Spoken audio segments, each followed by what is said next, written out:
ये इस रिकॉर्ड के हवाले से कोई खास ट्रेनिंग की थी आपने पहले? जी ट्रेनिंग तो सारा साल चलती है। We just can not take off. बहुत ही डिमांडिंग स्पोर्ट है, बहुत नंबर ऑफ आवर्स चाहिए होते हैं ऑन द बाइक और कहीं ट्रैवल भी करना पड़े किसी भी वजह से, चाहे कारोबारी रीजन हो या कोई और पर्सनल रीजन हो। मेरी बाइक मेरे साथ जाती है तो वो एक चाहे मुल्क से बाहर है मुल्क से अंदर है तो ट्रेनिंग आप ऑफ नहीं कर सकते। पिछले साल मैंने जी अटेम्प्ट की थी, पिछले साल ट्रैक चैंपियनशिप पाकिस्तान में सिर्फ लाहौर में वेलोड्रोम है, तो किसी और शहर में ये फैसिलिटी अवेलेबल नहीं है, तो आपको सिर्फ लाहौर में जाकर ही इसकी प्रैक्टिस कर सकते हैं। उसके अलावा आप इसकी पर्टिकुलर डिसिप्लिन की प्रैक्टिस नहीं कर सकते। तो पिछले साल अटेम्प्ट की थी, मेरा टाइम तकरीबन रिकॉर्ड 5 मिनट्स पे था। My time was around 4 minutes 59 seconds. कोई टेक्निकल रीजंस की वजह से I got the gold medal, but मुझे रिकॉर्ड ऑफिशियली नहीं मिल पाया था। अच्छा। तो आई हैड 2 ऑप्शंस कि यार मैं टेक्निकल चीज पे प्रोटेस्ट करूं, कंटेस्ट करूं, एंड आई गो कि यार नहीं जी क्यों ये वो बहस करूं। I had the other option कि यार कोई बात नहीं, I wait another year and फिर ऐसे मार्जिन से रिकॉर्ड सेट करें कि कोई किसी किस्म की भी गुंजाइश और आपने कर दिखाया और आप छा गए। अच्छा, हमें खासतौर पे ये जो 69वीं नेशनल ट्रैक साइकिलिंग चैंपियनशिप का ओवरऑल आपका एक्सपीरियंस था वो कैसा रहा, वो हमारे साथ शेयर करें। जी it was very nice. Lahore में दिसंबर के एंड के करीब you know how the weather is, it was very cold but at the same time जब सूरज निकलता था तो इट वाज वेरी प्लेजेंट। पूरे पाकिस्तान से, हर सूबे से जो एलीट साइकिलिस्ट होते हैं मर्द खवातीन, वो हिस्सा लेते हैं इस चैंपियनशिप में। अच्छे मुकाबले थे, बहुत अच्छा 3 दिन पे मुकाबले रहे। बहुत सारे एथलीट्स ने अपना टैलेंट का मुजाहिरा किया और बहुत अच्छे तरीके से ये चैंपियनशिप एग्जीक्यूट हुई और इख्तिताम हुई। और हमें कुछ इसमें बहुत आइंदा आने वाले वक्त के लिए कुछ टैलेंट ऐसे नजर आया है जिसको हम मैं समझता हूँ कि पाकिस्तान की नुमाइंदगी और फिर इंटरनेशनल लेवल पे कुछ मेडल्स की भी उम्मीद नजर आ रही है। बिल्कुल ऐसा ही है। और ये ट्रैक साइकिलिंग के हवाले से बताइएगा, बहुत सारे साइकिलिस्ट आजकल जो है सड़कों पर साइकिलिंग करते हुए हमें दिखाई देते हैं और स्पोर्ट्स को अपनाते हुए दिखाई दे रहे हैं। ट्रैक साइकिलिंग की तरफ आप कैसे राग़िब हुए और लोगों को कैसे तलकीन करें? जी मैं भी बुनियादी तौर पे तो एक रोड साइकिलिस्ट ही हूँ और मेरी शुरुआत भी जिस तरह आम किसी भी साइकिलिस्ट की कोई जर्नी होती है कि वो एक आम सी साइकिल ले लेता है सस्ती सी और बस ऐसे चलाना शुरू कर देते हैं अपने घर के बाहर गली में यारों दोस्तों के साथ या फैमिली के साथ। तो मेरी भी शुरुआत बिल्कुल इसी तरह साइकिलिंग में हुई। फिर वो करते करते मैं थोड़ा कम्पिटिटिव साइड, मुझे कॉम्पिटिशन्स का शौक था, तो आहिस्ते आहिस्ते मैं कॉम्पिटिशन्स में आया। फिर मैं रोड साइकिलिस्ट, रोड के सारे कॉम्पिटिशन्स करना शुरू हो गया। फिर एक टाइम आया जीतना शुरू हो गया। पाकिस्तान में इवेंट्स हमें ये साइकिलिंग कैलेंडर में इतने नहीं मिलते।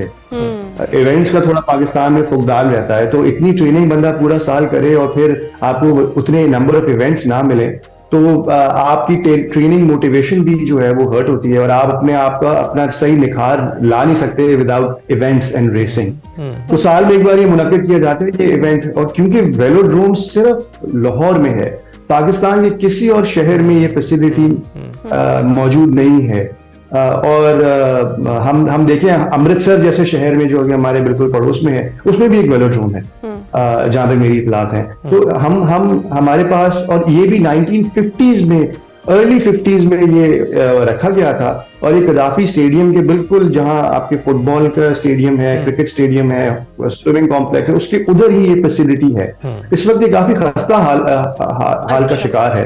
और हर साल जिस तरह एशियन रोड चैंपियनशिप मुनक्किद की जाती है, इसी तरह हर साल एशियन ट्रैक चैंपियनशिप भी मुनक्किद की जाती हैं एशिया के किसी भी मुल्क में जो उसको होस्ट करता है। हमारा ट्रैक इस हालत में है नहीं कि इसमें हम कोई एक अच्छे लेवल की कंपटीशन करें।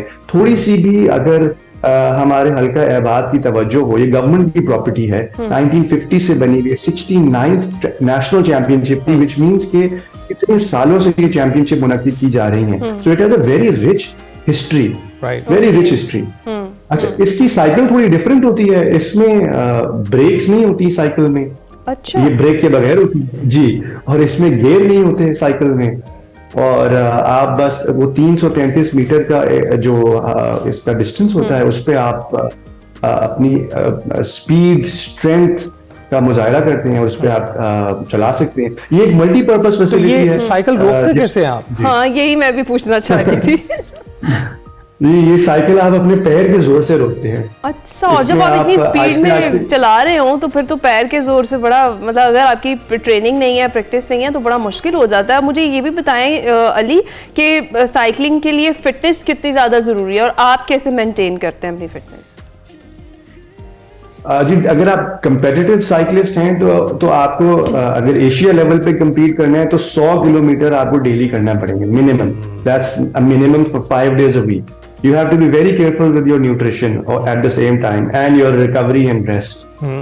अगर किसी आम आदमी ने साइकिलिंग करनी है तो उसको ये अंदाजा लगाना चाहिए कि जी अगर वो इजी पेस पे भी जाते हैं तो वो 10 से 12 कैलोरीज एक मिनट में बर्न कर रहे हैं। तो अगर वो 10 मिनट भी चला लेंगे 120 कैलोरीज बर्न कर लेंगे।